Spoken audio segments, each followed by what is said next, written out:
కొంచెం మోటార్ బంద్ చేయండి ప్లీజ్.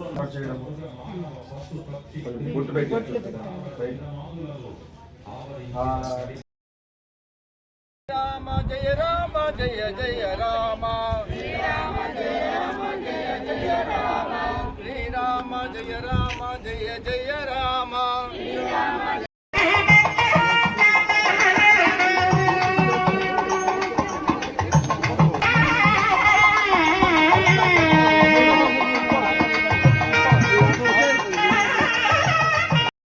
ओम प्रणो देवी सरस्वती वाजे भर्वाजनीवती धीनाम वित्रयवतु ओम भूर्भुवस्वः ओम ब्रह्मा देवानां पदवीः कवीनामुषर्विप्राणामहि स्थापयामि पूजयामि ओम पटल ओम प्रणो देवी सरस्वती वाजे भर्वाजनीवती धीनाम वित्रयवतु महासरस्वती मावाहयामि स्थापयामि पूजयामि ओम इदं विष्णुर्चक्रमे त्रयधा निदधे पदं समूढमस्य भागं सुरे महाविष्णुमावाहयामि स्थापयामि पूजयामि ओम सप्तमवधाहयामि स्थापयामि पूजयामि ओम जातवेदसे सुनमामसो ममराति यतो निदहाति वेदः सनः परुषदति दुर्गान् विश्वानावेव सिन्धुन्दुरिताच्चिग्निः दुर्गाभ्रेणे भजयामसि कामश्वं कोश इत्रवासनो मृडाति दृशे क्षात्रपालकमावाहयामि स्थापयामि पूजयामि ओम यतइन्द्रभयामहे ततो नो अभयं कृधि मखवञ्चग्धतपदन्नभूतये किंदन लाइन् గా కోమర్ సైడ్ బిందు మఖవञ्चग्धतपदन्नभूतये విశ్వమృతో అదే 5 సంవత్సరాల ఒక ప్రయాణంలో పరిచయం ఆ ప్రభుత్వాలు కూడా ఉన్నారు, నాకు లేకపోలేదు. వారు వస్తామని కూడా అన్నారు, కానీ ఆ సంకల్పం ముందుకు పోలేదు. 2-3 సార్లు ఫోన్ చేయడం కానీ జరగలేదు కార్యక్రమం. ఎందుకో మరి నాకు విజయమైనటువంటి పర్యటన ఉండడం, కానీ ఇప్పుడే మరలా జరగడం వారి అధికారంలోకి వచ్చిన తర్వాత. అంటే ఇదంతా నేను అనుకుంటూ ఉంటాను, ఏది కూడా యాదృచ్ఛికం కాదు, ప్రతిదీ కూడా దైవ సంకల్పంగానే జరుగుతూ ఉంటుంది అని చెప్పేసి.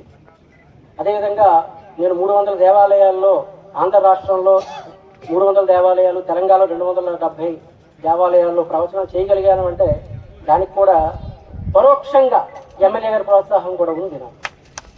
ఎలా మీరు చెప్తున్నారండి అంటే 2-3 సందర్భాల్లో నేను ఒకసారి మాకు తేలుకుంచుకోవాలనుకుంటాను, నాకు కలిసినప్పుడు ఏదో ధర్మపురంలో యాగం సంబంధించి ఒకరు మాట్లాడుతున్నప్పుడు చిరంజీవి స్వామి అప్పుడు ఎమ్మెల్యే గారు వారితో అన్నారు.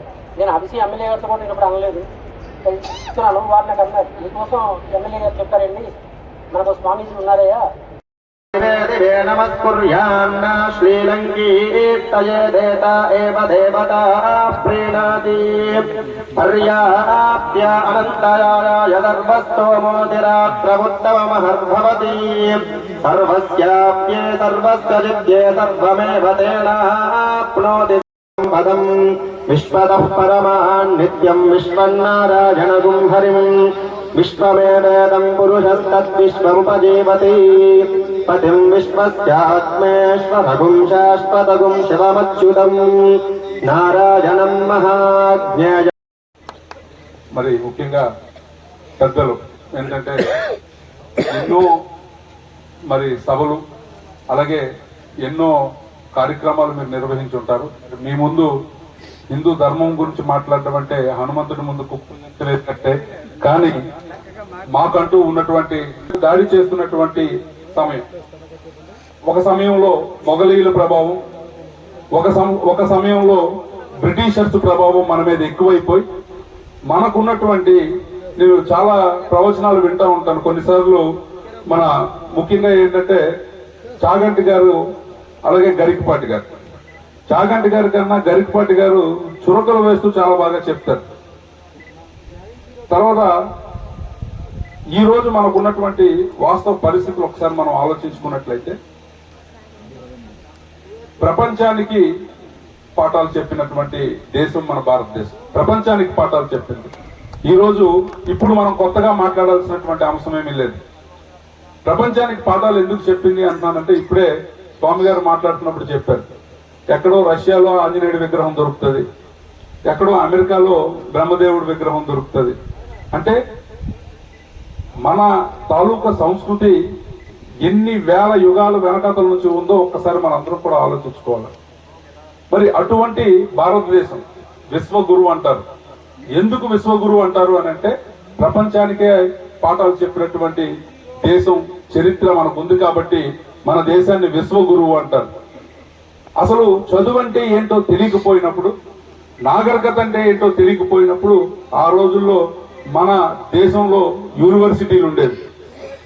నలంద, తక్షశిల లాంటి యూనివర్సిటీలు మన భారతదేశంలో ఉండేవి. ఇక్కడ విద్య నేర్చుకుని ఆ దేశాలకు వెళ్లి పెద్ద పెద్ద ప్రవర్తనకర్తలుగా, పెద్ద పెద్ద మత గురువులుగా మారినటువంటి వాళ్ళు అనేకం మంది ఉన్నారు. ఈ రోజుకి కూడా మన దగ్గర ఉన్నటువంటి ఏదైతే ఈ సంపద దుర్గతిలో మన భారతదేశం ఉంది. ఇటువంటివి మారాలి అని అంటే అది ప్రతి ఒక్క వ్యక్తిలో కూడా ఒక శక్తిని నింపుకోవాలి. మన ధర్మం మనం కాపాడుకోవాలి. నేను అంటున్నది మతాన్ని కాదు, ఎందుకంటే మన మతం లేకపోతే ఈ రోజు మన ధర్మం సర్వే జన సుఖనో భవంతు అని పెద్దలు చెప్పినట్టు ప్రతి ఒక్క మతాన్ని, ప్రతి ఒక్క వ్యక్తిని వ్యక్తిలాగా గౌరవించి, మనిషిని మనిషిలాగా గౌరవించి, మతాన్ని మతంలాగా గౌరవించడమే హిందూ ధర్మం యొక్క మూల సందేశం. మరి ఆ మూల సందేశాన్ని మనం తీసుకుని ప్రతి ఒక్కరము కూడా నిజమైనటువంటి హిందువుగా ప్రతి ఒక్క మతాన్ని గౌరవిస్తూ, ప్రతి ఒక్క వ్యక్తిని గౌరవిస్తూ మనం ముందుకు వెళ్లాల్సినటువంటి అవసరం ఉంది. ఇటువంటి కార్యక్రమాలు, పెద్దలు చెప్పినటువంటి ప్రవచనాలు వింటే ఖచ్చితంగా మనలో ఆ మార్పు తీసుకురావడానికి, మళ్ళీ భారతదేశం ఒకప్పుడులాగా ఒక ఉజ్వల శక్తిగా మారడానికి అన్ని అవకాశాలు కూడా ఉంటాయి. ఖచ్చితంగా ఇటువంటి కార్యక్రమాలు ఇంకా ఎక్కువగా మన నియోజకవర్గంలో జరగాలి. అయితే నాకు పెద్దల తాలూకా అనుమతితో, ఎందుకంటే మాట్లాడాలని ఎంత ఉన్నా మాకున్నటువంటి కార్యక్రమాలకు సంబంధించినటువంటి పరిస్థితులు మీకు తెలుసు కాబట్టి కొంచెం మీరు నన్ను మన్నిస్తే మరి నా గురించి ఏదో ఒక రకంగా ఈ కార్యక్రమాన్ని కూడా పూర్తి చేస్తానని మీకు ఈ సభా వేదిక మీద నుంచి మాటిస్తూ, మరి నాకు ఇక్కడికి ఆశీర్వదించినటువంటి పెద్దలందరికీ మరొకసారి మరి మీ పాదపద్మాల అందరికీ కూడా మరి స్మరిస్తూ మరి ఈ అవకాశం ఇచ్చినటువంటి పెద్దలందరికీ ధన్యవాదాలు. జై హింద్, జై శ్రీరామ్. యజ్ఞస్య మాయజా సర్వాణమ యజామహే మృత్యవే స్వాహా స్వాహా స్వాహా మహామృత్యుంజయాయ ఇదం నమః. ఓం అచ్యుతకల్ప వృక్షస్య అనంత కామధేన వాజస్తామనిస్త గోవిందో నామత్రయముత స్వాహా నామత్రయాయ ఇదం నమః. అమ్మ ఎవరెవరు ఉన్నారు వాళ్ళందరూ వేయండి. ఆడవాళ్ళు చూడండి, వచ్చిన వాళ్ళు భక్తులందరూ కూడా వేయండి. ఓం భూర్భువస్సువః ఓం వాస్తోష్పదే ప్రజాని హస్మాన్ సావేశో నమః. అధిదేవతా ప్రత్యధిదేవతా సహితవాస్తపురుషాయ స్వాహా వాస్తపురుషాయ నమః. ఓం సంసృష్టం ధనాముభయం సమాకృతమస్మభ్యం దత్తాం వరుణస్య మన్యుః. వారాహి మాతాయే నమః.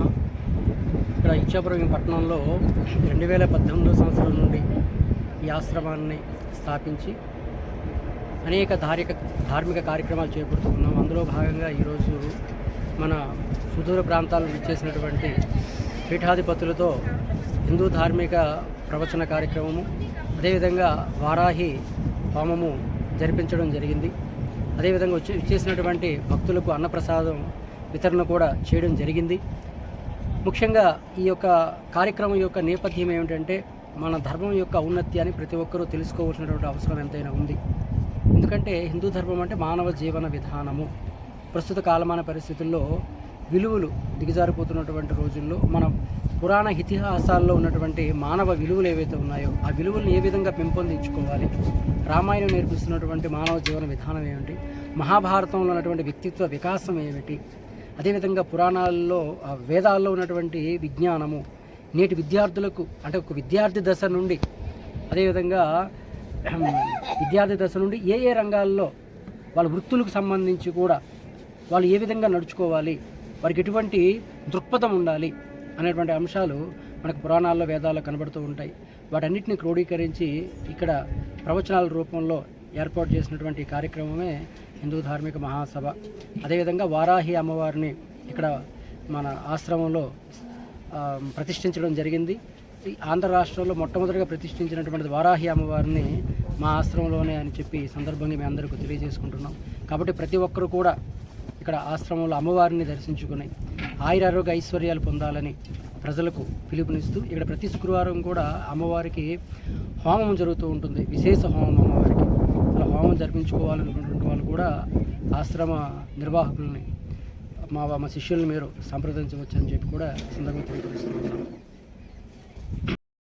హరే కృష్ణ. నా పేరు గీతా ప్రకాష్ నందగిరి. యాక్చువల్గా నేను ఒక అడ్వకేట్ని.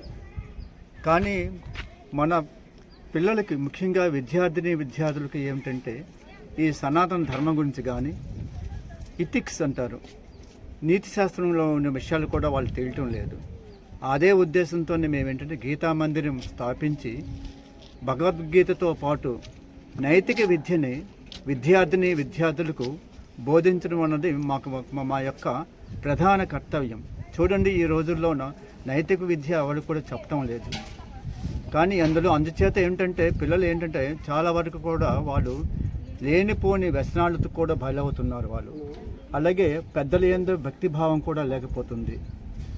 వాళ్ళ యొక్క దారి తెన్ను కూడా లేకుండా చూసుకుంటున్నారు.